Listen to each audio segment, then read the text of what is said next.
ಪ್ರಿಯ ನಿರೀಕ್ಷಕರೇ ನಮಸ್ಕಾರ. ಬೀರ್ಬಲ್ನ ವಿಶೇಷ ಕಾರ್ಯಕ್ರಮಕ್ಕೆ ಆತ್ಮೀಯವಾದ ಸ್ವಾಗತ.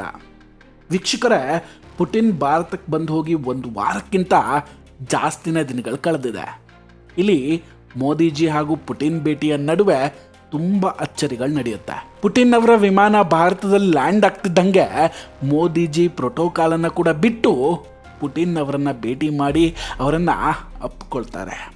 ಇದೆಲ್ಲದರ ಬಳಿಕ ಇನ್ನೊಂದು ತುಂಬ ಇಂಟ್ರೆಸ್ಟಿಂಗ್ ಡೆವಲಪ್ಮೆಂಟ್ ಕೂಡ ನಡೆಯುತ್ತೆ. ನೀವು ಕೂಡ ಅಬ್ಸರ್ವ್ ಮಾಡಿರ್ತೀರಾ ಅಂದ್ಕೊಳ್ತೀನಿ.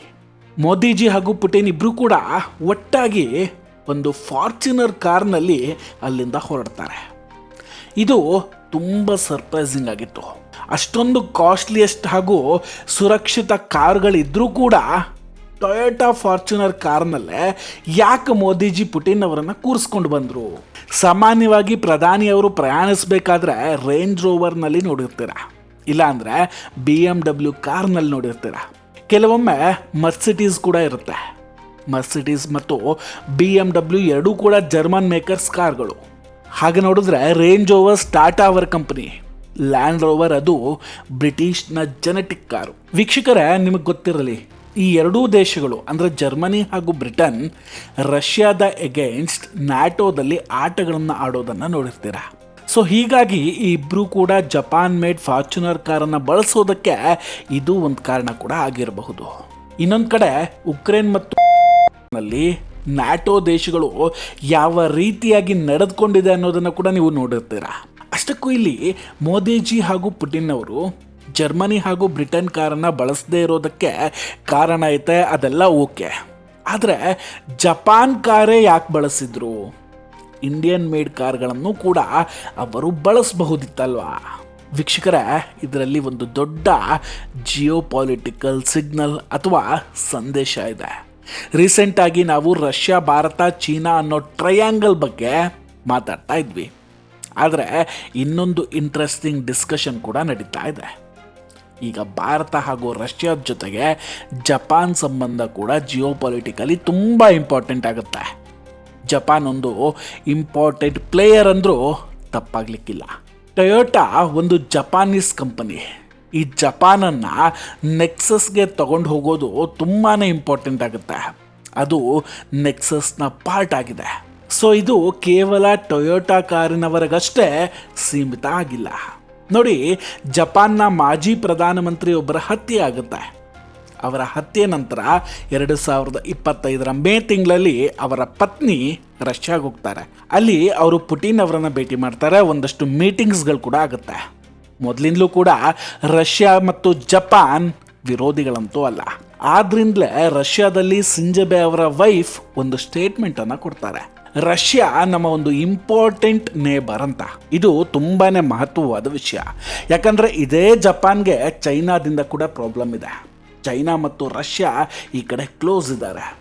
ಆದರೆ ಇನ್ನೊಂದು ಕಡೆಯಲ್ಲಿ ಜಪಾನ್ ಮತ್ತು ಅಮೇರಿಕ ಸಂಬಂಧದ ಬಗ್ಗೆ ನಾವೇನು ಹೊಸದಾಗಿ ಹೇಳಬೇಕಾಗಿಲ್ಲ.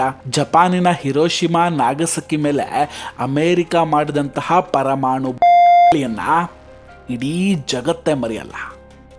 ಈಗಲೂ ಕೂಡ ಅಮೇರಿಕಾದ ಟ್ರಂಪ್ನ ಒಂದು ಪ್ಲ್ಯಾನ್ ಇದೆ. ಒಂದು ಹೊಸ ಗ್ರೂಪನ್ನು ಫಾರ್ಮ್ ಮಾಡಬೇಕು, ಅದು G7ಗೆ ಆಲ್ಟರ್ನೇಟಿವ್ ಆಗಿ ಅಂತ. ಆ ಗ್ರೂಪ್ನ ಹೆಸರು C5 ಅಂದರೆ ಕೋರ್ 5 ಅಂತ. ಇದರ ಉದ್ದೇಶ ಬಲಶಾಲಿ ದೇಶಗಳು ಅಂದರೆ ಜಾಸ್ತಿ ಜನಸಂಖ್ಯೆ, market, economic power, military power ಇದೆಯೋ ಅಂತಹ ದೇಶಗಳನ್ನು ಗ್ಲೋಬಲಿ ಒಟ್ಟುಗೂಡಿಸಿ ಆ ದೇಶಗಳ ಗ್ರೂಪ್ಗಳನ್ನು ಕ್ರಿಯೇಟ್ ಮಾಡುವಂತಹ ಪ್ರಯತ್ನವನ್ನು ಟ್ರಂಪ್ ಮಾಡ್ತಾ ಇದ್ದಾರೆ. ಇತ್ತೀಚೆಗೆ ಟ್ರಂಪ್ ಅವರ ಸ್ಟೇಟ್ಮೆಂಟ್ಗಳನ್ನು ಕೂಡ ನೀವು ನೋಡೋದಾದರೆ, ಯು ಗಾಯ್ಸ್ ಆರ್ ಪ್ಯಾರಾಸೈಟ್ಸ್ ಅಂತಾರೆ, ಅಂದರೆ ಪರಾವಲಂಬಿಗಳು ಅಂತ ಹೇಳ್ತಾರೆ. ಇಡೀ ಯುರೋಪಿಯನ್ ಬ್ಲಾಕ್ಗಳಿಗೆ ನನ್ನ ಮೇಲೆ ನೀವು ಅವಲಂಬಿತರಾಗಿದ್ದೀರಾ, ಅಂದರೆ ಅಮೇರಿಕಾ ಮೇಲೇ ನೀವು ಡಿಪೆಂಡ್ ಆಗಿದ್ದೀರಾ ಅಂತ ಡೈರೆಕ್ಟಾಗಿ ಹೇಳ್ತಾರೆ. ಅದಕ್ಕಾಗಿಯೇ ಈಗ ಅವರು ತಮ್ಮ ಹೊಸ ಗ್ರೂಪ್ C5ನಲ್ಲಿ ಎಲ್ಲಕ್ಕಿಂತ ಶಕ್ತಿಶಾಲಿ ದೇಶಗಳನ್ನು ತೆಗೆದುಕೊಳ್ಳೋದಕ್ಕೆ ಮುಂದಾಗಿರೋದು. ಆ ಶಕ್ತಿಶಾಲಿ ದೇಶಗಳೇ ಭಾರತ, ರಷ್ಯಾ, ಚೈನಾ, ಜಪಾನ್ ಮತ್ತು ಅಮೇರಿಕಾ. ಇನ್ನೊಂದು ಕಡೆ ಇದೇ ಟ್ರಂಪ್ ಇನ್ನೊಂದು ಹಿಂಟನ್ನು ಕೊಡ್ತಾರೆ. ಮೋದಿಜಿ ರಷ್ಯಾ ಮತ್ತು ಜಪಾನನ್ನು ಒಟ್ಟು ಸೇರಿಸೋದಕ್ಕೆ ಪ್ರಯತ್ನ ಪಡ್ತಿದ್ದಾರೆ ಅಂತ. ಅವರಿಬ್ಬರ ಮಧ್ಯೆ ಕ್ಲೋಸ್ ಫ್ರೆಂಡ್ಶಿಪ್ ಆಗೋದಕ್ಕೂ ಮೊದಲೇ ಈ C5 ಐಡಿಯಾವನ್ನು ಟ್ರಂಪ್ ಹೊರಹಾಕ್ತಾ ಇದ್ದಾರೆ. ನೋಡಿ, ಮೋದಿಜಿ ಇಡೀ ಜಗತ್ತಿನ ಎಲ್ಲ ಬಲಿಷ್ಠ ದೇಶಗಳನ್ನು ಒಟ್ಟಿಗೆ ತೆಗೆದುಕೊಂಡು ಹೋಗಬಲ್ಲಂತಹ ಕೆಪಾಸಿಟಿ ಇರುವ ಏಕೈಕ ನಾಯಕ. ಅದರಲ್ಲಿ ಯಾವುದೇ ಅನುಮಾನ ಬೇಡ. ಈಗ ಪುಟಿನ್ ಅವರು ಭಾರತಕ್ಕೆ ಬಂದು ಹೋಗಿದ್ದಾರೆ. ಜನವರಿಯಲ್ಲಿ ಉಕ್ರೇನ್ನ ಜೆಲೆನ್ಸ್ಕಿ ಅವರು ಕೂಡ ಭಾರತಕ್ಕೆ ಭೇಟಿ ನೀಡ್ತಾರೆ ಅನ್ನೋ ವಿಷಯಗಳು ಕೇಳಿ ಬರ್ತಾ ಇದೆ. ಹೀಗಾಗಿ ಅಮೆರಿಕ ನಾನು ಹಿಂದೆ ಉಳಿಬಾರ್ದು ಅನ್ನೋ ಮೆಂಟಾಲಿಟಿಗೆ ಬಂದುಬಿಟ್ಟಿದೆ. ಇತ್ತ ಭಾರತ, ರಷ್ಯಾ, ಚೀನಾ ಸೇರಿಕೊಂಡು ಒಂದು ಗ್ರೂಪನ್ನು ಕ್ರಿಯೇಟ್ ಮಾಡಿತ್ತು. ಈಗ ಇದು ಎಂತಹ ಗ್ರೂಪ್ ಆಗಿಬಿಡ್ತು ಅಂದರೆ, ಇದರಿಂದ ಮಿಡಲ್ ಈಸ್ಟ್ನ ನಿರ್ಧಾರಗಳನ್ನು ಸ್ವತಂತ್ರವಾಗಿ ಈ ಗ್ರೂಪ್ನ ದೇಶಗಳೇ ತೆಗೆದುಕೊಳ್ಬಹುದು. ಇದರಿಂದ ಇಸ್ರೇಲ್ ಮತ್ತು ಸೌದಿ ಅರಬ್ನ ಕಾನ್ಫ್ಲಿಕ್ಟ್ ಏನಿದೆ ಅದನ್ನು ಕನ್ವಿನ್ಸ್ ಮಾಡ್ಬೋದು. ಇದರಿಂದ ಮಿಡಲ್ ಈಸ್ಟ್ನ ಸಿರಿಯಾದಲ್ಲಿನ ಸಮಸ್ಯೆಗೆ ಪರಿಹಾರ ಸಿಗಬಹುದು. ಈ ಗ್ರೂಪ್ನಿಂದ ರಷ್ಯಾ ಮೇಲೆ ಕೂಡ ಇಂಪ್ಯಾಕ್ಟ್ ಬೀಳಬಹುದು. ಎಲ್ಲ ಇವರೇ ಸರಿ ಮಾಡಿಕೊಂಡ್ರೆ ತಾನು ಅಂದರೆ ಅಮೇರಿಕ ಇರೋದು ಯಾಕೆ?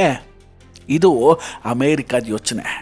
ಸೊ ನಾನು ಎಲ್ಲಿ ಹಿಂದೆ ಉಳಿದ್ಬಿಡ್ತೀನೋ ಅನ್ನೋ ಕಾರಣಕ್ಕೆ US ಹೊಸ ಗ್ರೂಪ್ ಮಾಡೋದಕ್ಕೆ ಮುಂದಾಗಿದೆ.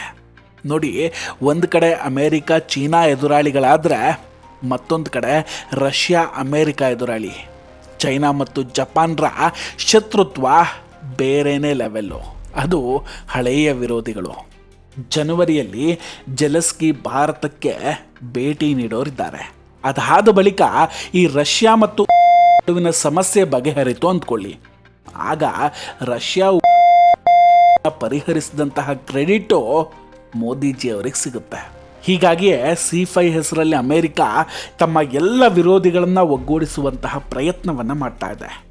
ಹಾಗೆ ಭಾರತಕ್ಕೆ ಯಾವಾಗ ಪುಟಿನ್ ಬರ್ತಾರೆ ಅನ್ನೋ ಸುಳಿವು ಅಮೇರಿಕಕ್ಕೆ ಸಿಕ್ಕಿತ್ತೋ ಆಗ ಒಂದಷ್ಟು ಕುತಂತ್ರಗಳು ಕೂಡ ಬಾಂಗ್ಲಾದೇಶದಲ್ಲಿ ನಡೆದವು. ಮೋದಿಜಿ SCO ಸಮ್ಮಿಟ್ಗೆ ಹೋದಾಗ ಅಲ್ಲೇ ಅವರ ಹತ್ಯೆ ಕೂಡ ಪ್ಲ್ಯಾನ್ ಮಾಡಿಕೊಂಡಿದ್ರು. ಆದರೆ ಅದು ಫೇಲ್ ಆಗಿತ್ತು. ಅದರ ಬಗ್ಗೆ ನಾವು ಹಿಂದೆ ತುಂಬ ವಿಡಿಯೋದಲ್ಲಿ ಹೇಳಿದ್ವಿ. ಬಾಂಗ್ಲಾದೇಶದ ಢಾಕಾದ ಒಂದು ಐಷಾರಾಮಿ ಹೋಟೆಲ್ನಲ್ಲಿ ಅಮೇರಿಕಾದ CIA ಏಜೆಂಟ್ ಶವವಾಗಿ ಪತ್ತೆಯಾಗ್ತಾನೆ. ಅಮೇರಿಕ ಪೋಸ್ಟ್ ಮಾರ್ಟಮ್ ಕೂಡ ಮಾಡದೇನೆ ಅವನ ಡೆಡ್ ಬಾಡಿಯನ್ನು ತಗೊಂಡು ಹೋಗ್ತಾರೆ. CIA, ಪಾಕಿಸ್ತಾನ, ಟರ್ಕಿ ಮತ್ತು ಬಾಂಗ್ಲಾದೇಶ ಈ ಷಡ್ಯಂತ್ರಕ್ಕಾಗಿ ತುಂಬ ಪ್ರಯತ್ನಗಳನ್ನು ಪಟ್ಟಿದೆ. ಅದಾದ ನಂತರ ಇಲ್ಲಿವರೆಗೂ ಕೂಡ 17 ಅಮೇರಿಕನ್ರು, 8 ಪಾಕಿಸ್ತಾನಿಗಳು ಮತ್ತು 6 ಟರ್ಕಿಯ ಗೂಢಾಚಾರಿಗಳನ್ನು ಅನ್ನೋನ್ ಗನ್ಮ್ಯಾನ್ ಸದ್ದಿಲ್ಲದೆ ಹತ್ಯೆ ಮಾಡಿದ್ದಾರೆ. ಕಳೆದ 2 ವರ್ಷಗಳಿಂದ ನಿರಂತರವಾಗಿ ಪಾಕಿಸ್ತಾನದಲ್ಲಿ ಅನ್ನೋನ್ ಗನ್ಮ್ಯಾನ್ ಹತ್ಯೆ ಮಾಡ್ತಾ ಬಂದಿದ್ರಲ್ಲ, ಹಾಗೆಯೇ ಈ ಆಪರೇಷನ್ ಕೂಡ ನಡೆಯುತ್ತೆ. ರಾ ಮತ್ತು SVR ಮೋದಿಜಿಯನ್ನು ಕೊಲ್ಲಲು ಮಾಡಿದ್ದಂತಹ ಸಂಚನ್ನು ಯಾವ ರೀತಿ ಮುಗಿಸಿದ್ರು ಅನ್ನೋದನ್ನು ಗ್ಲೋಬಲ್ ಸಿಂಗ್ ಅನ್ನೋ ಹೆಸರಿನ ಒಂದು ಟ್ವಿಟರ್ ಹ್ಯಾಂಡಲ್ ತುಂಬ ಡೀಟೇಲಾಗಿ ಹೇಳುತ್ತೆ. ಹೀಗೆ ಜಿಯೋಪಾಲಿಟಿಕಲಿ ತುಂಬ ಆಟಗಳು ನಡೀತಾನೆ ಇದೆ. ಆದರೆ ಯಾರ ಗಮನಕ್ಕೂ ಬರ್ತಾ ಇಲ್ಲ ಅಷ್ಟೇ. ವೀಕ್ಷಕರೇ, ಇದೆಲ್ಲ ಡೆವಲಪ್ಮೆಂಟ್ಗಳ ಬಗ್ಗೆ ನಿಮ್ಮ ಅಭಿಪ್ರಾಯ ಏನು? ದಯವಿಟ್ಟು ಕಮೆಂಟ್ ಮಾಡಿ ತಿಳಿಸಿ. ನಾವು ಕೊಟ್ಟಂತಹ ಮಾಹಿತಿಗಳು ನಿಮಗೆ ಇಷ್ಟ ಆಗಿದ್ದರೆ ದಯವಿಟ್ಟು ವಿಡಿಯೋವನ್ನು ಲೈಕ್ ಮಾಡಿ ಹಾಗೂ ಶೇರ್ ಮಾಡಿ. ಇನ್ನೂ ಕೂಡ ನಮ್ಮ ಬೀರ್ಬಲ್ ಚಾನಲನ್ನು ಸಬ್ಸ್ಕ್ರೈಬ್ ಮಾಡಿಲ್ಲ ಅಂದರೆ ಈ ಕೂಡಲೇ ಸಬ್ಸ್ಕ್ರೈಬ್ ಮಾಡಿ ಹಾಗೂ ಬೆಲ್ ಐಕಾನನ್ನು ಕ್ಲಿಕ್ ಮಾಡಿ. ನಮಸ್ಕಾರ, ಟೇಕ್ ಕೇರ್ ಆ್ಯಂಡ್ ಬಾಯ್ ಬಾಯ್. ಮತ್ತೆ ಭೇಟಿಯಾಗೋಣ. ಜೈ ಹಿಂದ್.